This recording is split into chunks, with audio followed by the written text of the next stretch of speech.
ce geste de toi viendra mon secours.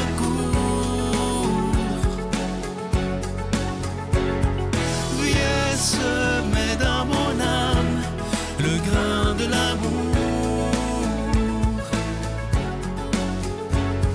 Je traverse un désert et je meurs de soif. Montre-moi le mystère qui garde la foi. Bonjour, bon mercredi, bienvenue à votre émission La Victoire de l'amour. J'espère que vous allez bien à la maison. Aujourd'hui, je voulais qu'on se parle de ces auteurs de livres qu'on aime donc, qu'on aime bien, ou les animateurs télé qu'on aime bien, ou les chroniqueurs qu'on aime à la radio. Hein? Il y a des styles d'auteurs ou de gens qui s'expriment par l'écrit ou en parole qu'on aime particulièrement. On dirait qu'ils s'adressent à nous personnellement. Hein? Des fois, on lit un livre et puis on a l'impression que l'auteur parle notre langage. Ça fait du bien. Moi, Christine Michaud, qu'on connaît bien, qu'on aime, ça a fait ça quand j'ai lu ses livres pour la première fois. Mais il y a un texte, il y en a plusieurs dans la Bible qui me touchent particulièrement, qui m'ont sauvé la vie d'ailleurs, qui m'ont fait comprendre combien j'avais une grande dignité, que je méritais de vivre, que la vie valait la peine d'être vécue. Si vous achetez mon livre, si vous procurez mon livre en l'échange d'un don, vous allez vous en rendre compte parce que je raconte bien comment la parole de Dieu est importante, la Bible est importante dans ma vie. Parce que ça a fait ce déclic-là quand j'ai commencé à lire. Et aujourd'hui, s'il y en a parmi vous qui allez à la messe aujourd'hui, vous allez l'entendre, mais c'est un texte du prophète Jérémie. J'aime particulièrement les prophètes. Les prophètes qui s'adressent à Dieu au nom du peuple et qui s'adressent au peuple au nom de Dieu. Il me semble qu'il y a quelque chose de tellement beau dans ça. Écoutez vraiment Dieu pour que ça change quelque chose dans notre vie et écoutez les gens qui nous entourent pour adresser leurs prières à Dieu, adresser leurs intentions à Dieu. Donc, écoutez bien ça. Avant même de... C'est Dieu qui parle, c'est Dieu qui nous parle, qui vous parle. Avant même de te façonner dans le sein de ta mère, je te connaissais. Avant que tu viennes au jour, je t'ai consacré. Je fais de toi un prophète pour les nations. Et je dis, là c'est Jérémie qui parle, c'est nous. Ah Seigneur mon Dieu, vois donc, je ne sais pas parler. Je suis un enfant.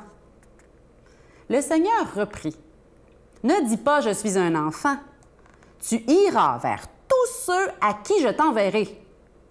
Tout ce que je t'ordonnerai de dire, tu le diras. Bon, ça continue un peu, mais tout ça pour vous dire qu'avant même de naître, lorsque nous étions, chacun de nous, dans le ventre de notre mère, Dieu nous connaissait, Dieu nous a voulu. C'est notre Créateur. Quelle merveille de s'arrêter des fois pour penser à ça, pour accueillir cette réalité, à quel point on est aimé. On est digne. On a une grande dignité, on peut avoir confiance en notre petite voix intérieure, en notre enfant intérieur. L'enfant intérieur, là, lui qui est plein d'amour, plein de joie, plein de bonté, plein de spontanéité.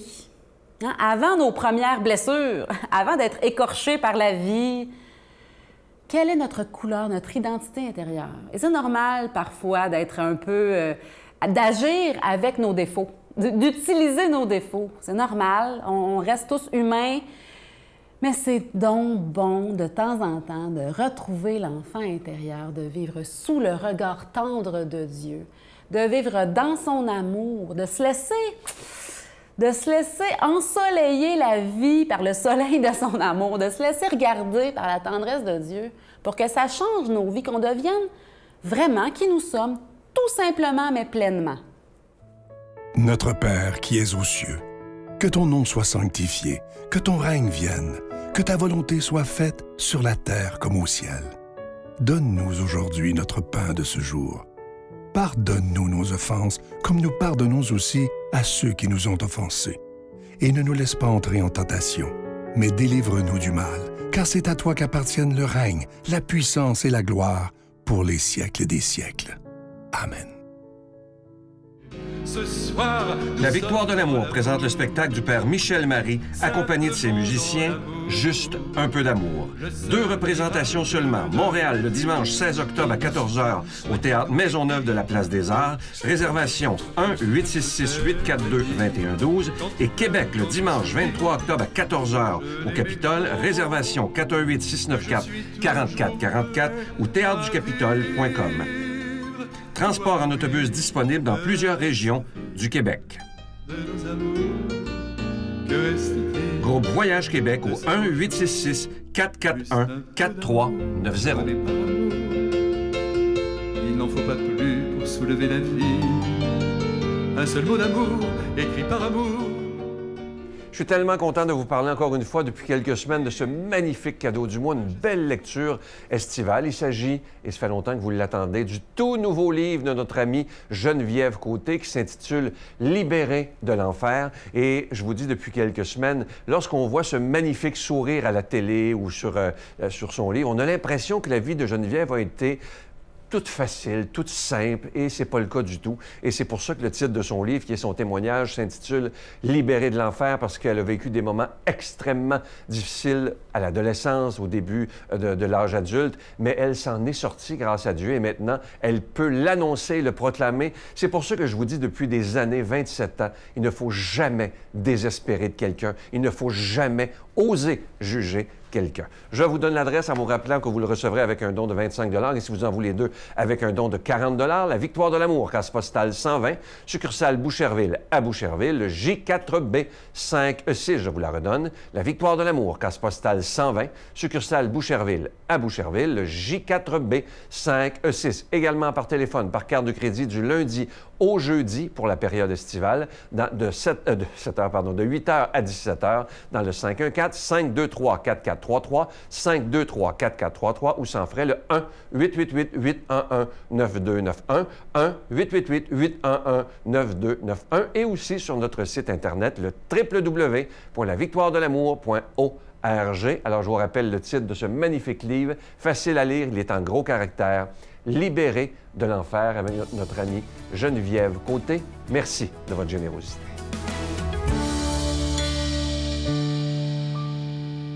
Mon Dieu, donnez-moi la sérénité d'accepter les choses que je ne peux changer, le courage de changer les choses que je peux et la sagesse d'en connaître la différence. Amen. Maintenant, on rejoint le Père Michel Marie de Paris.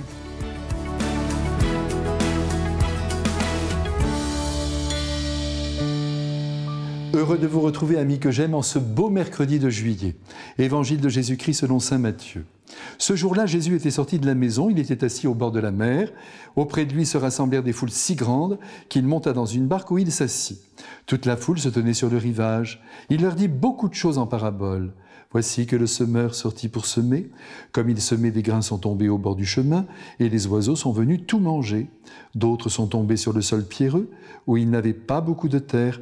Ils ont levé aussitôt, parce que la terre était peu profonde. Le soleil s'étant levé, ils ont brûlé, et faute de racines, ils ont séché. D'autres sont tombés dans les ronces ont poussé et les ont étouffés. D'autres sont tombés dans la bonne terre, et ils ont donné du fruit, à raison de 100 ou 60 ou 30 pour un. Celui qui a des oreilles, qu'il entende. Aujourd'hui, mes frères bien-aimés, nous sommes heureux, n'est-ce pas, de retrouver Jésus sur les bords du lac de Tibériade. Il fait beau, le ciel est d'azur, c'est parfait. Et nous sommes ensemble, entourés par une foule enthousiaste et attentive. On aimerait bien sûr qu'il en soit ainsi pour nous tous, pas seulement pour le Christ, et que nos paroles soient reçues dans l'allégresse comme des joyaux de sagesse. Il revient à chacun, bien sûr, de le désirer, et de se mettre au travail pour parvenir à cette écoute qui permettrait encore au Christ de passer dans les cœurs et d'y demeurer. Aujourd'hui, le désir du Christ est si fort de se faire entendre de tous qu'il décide de prendre place dans une barque et de s'éloigner quelque peu du rivage pour que tout le monde puisse le voir. On entend bien quand on voit.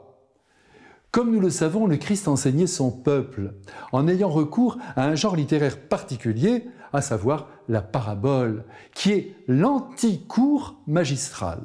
Une histoire est racontée, et celle-ci contient le message à transmettre en obligeant l'auditeur à faire l'effort pour comprendre sous les mots qui défilent la vérité qui s'y cache. C'est dire qu'on ne mâche pas le travail aux auditeurs. Il revient donc à chacun d'aller débusquer le message contenu. Et en ce jour, Jésus nous explique tout simplement sa propre mission. Et pour se faire comprendre de son peuple rural, bien sûr, il se grime, il se déguise en semeur de vérité, tout en gardant un certain anonymat. Vous avez vu, il se parle à la troisième personne. Le semeur est sorti pour semer. Car, je le redis, il revient à chacun de faire travailler son intelligence et de comprendre sous les mots ce que le Christ transmet. Et là, il nous parle de lui. Et le voici donc en train de semer la parole de Dieu qui sera plus ou moins bien reçue à l'image des graines qui toutes ne prennent pas vie dans la terre. Certaines meurent, cependant que d'autres produisent du fruit ou fleurissent. Et le Christ se fait ici encore plus précis. Il nous dit que certaines graines lancées par le semeur sont immédiatement volées par des oiseaux, image du démon, des forces du mal, qui sont toujours à l'affût et qui ne perdent pas une occasion pour empêcher l'homme de recevoir la parole de Dieu, autant dire le contenu de l'Évangile. Et bien sûr, en l'empêchant de recevoir ces paroles, il l'empêche d'adhérer à ces paroles. Voilà pour le premier cas de figure. Ensuite, Jésus évoque le sort de la graine qui tombe dans une mauvaise terre, une terre pierreuse. Et en ce cas, bien sûr, il sera impossible que la graine puisse prendre racine. C'est dire que si nous manquons nous-mêmes de racines, de force intérieure, au premier vent, aux premières souffrances, aux premières désillusions, c'en est fini. On se rebelle, on ne comprend plus. Et le greffon de la parole de Dieu se détache. Et Jésus n'en reste pas là, il continue. Parfois, la parole de Dieu, dit-il, peut aussi tomber dans des terres amoureuses d'elles-mêmes, c'est-à-dire des terres égoïstes, ne pensant qu'à leur survie, à leur plaisir. Et là-dedans, nous pouvons mettre tous les assoiffés d'argent, tous les assoiffés de pouvoir. Ce sont là des terres compactes, sèches, des terres à épines qui étouffent la voix de Dieu. Le monde les tue en leur tirant dans le dos. Pauvres âmes enfermées sur elles-mêmes, qui à la fin de leur vie verront qu'elles se sont consacrées à des réalités mortelles et qu'elles se sont fatiguées l'esprit et le corps, au fond, pour pas grand-chose. Enfin, dit le Christ, la graine peut tomber dans la bonne terre, c'est-à-dire dans des intelligences et dans des cœurs ouverts, perméables. Sa parole a été prise au sérieux comme un cadeau du ciel qui libère et féconde la vie. Et le résultat est là, les fruits sont abondants.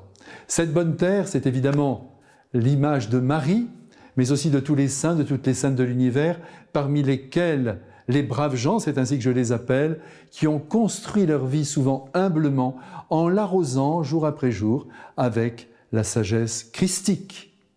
Puissions-nous tous vivre ainsi.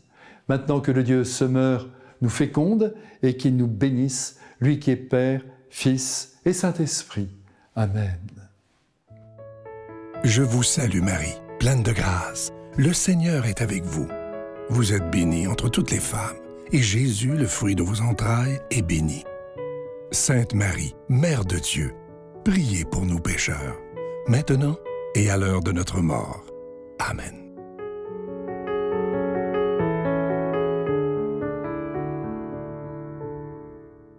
En ce beau mois de juillet, ça me fait plaisir de vous offrir mon témoignage de vie.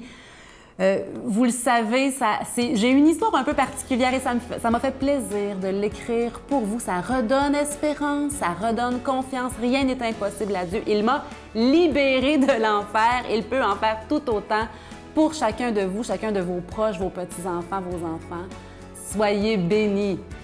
Quand tu vois quelqu'un qui est dans la misère, bien, tu lui donnes pas des coups de pied, tu lui tends la main, tu lui dis bonjour, tu lui fais un sourire. C'est ça qui fait en sorte qu'il fait un meilleur monde, là, qu'on est capable d'être plus heureux là, ensemble. Vivre et donner sa richesse et sa gloire.